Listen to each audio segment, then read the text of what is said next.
dans la Creuse, près de Guéret, que les 13 et 14 août dernier, le comité UFOLEP 23 et le motoclub de Crozant ont accueilli la finale nationale UFOLEP 24MX de motocross 2016. Événement incontournable, cette compétition a rassemblé les 450 meilleurs pilotes de France venus de 14 régions. C'est une compétition de motocross qui réunit plusieurs cylindrées et puis plusieurs catégories. Donc on a une catégorie 85 cm3, 250, 450, on a une catégorie féminine, on a une catégorie quad aussi et on a deux catégories prestige.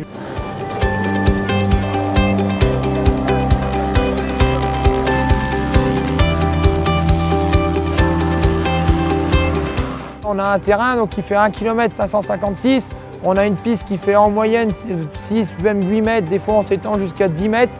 On a une terre qui est incroyable, qui se travaille super bien, c'est sablonneux et puis c'est un peu un genre de tuf. Donc c'est une magie pour ça. Après on a une chance inouïe, c'est que les spectateurs ils sont à l'ombre, ils sont dans des gradins bien en face. On voit toute la visée, tout le terrain en complet, ils peuvent suivre la course de A à Z. Donc ça c'est vraiment un gros point pour nous.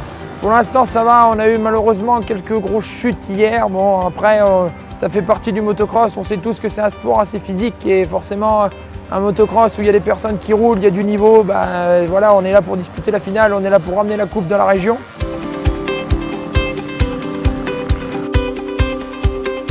Nous avons donc une petite équipe au départ qui dépend du motoclub de Crozant qui s'était énormément étoffée avec une très forte équipe de bénévoles. Là-dessus vient se greffer toute l'équipe professionnelle de l'UFOLEP de la Creuse. Donc, qui a joué vraiment son rôle de pilote pour que cette épreuve soit une réussite.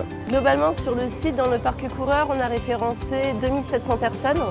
Donc, dedans, il y a les pilotes, les accompagnateurs, donc les panneauteurs, les mécaniciens, et puis les accompagnateurs, maman, papa, les enfants, les grands-parents, la famille et les amis. En termes de logistique, on est à peu près à 400 personnes bénévoles sur 2 jours, donc c'est énorme, sans compter les secouristes, le dispositif médical et tout ce qui est inhérent à la communication. C'est 1 an de préparation pour le comité départemental et à peu près 1 mois de travail non-stop sur le circuit, sur le travail des infrastructures, l'eau, l'électricité à remonter dans les divers parcs et tout, parce que du coup là on a multiplié par 10 sa capacité d'accueil habituelle.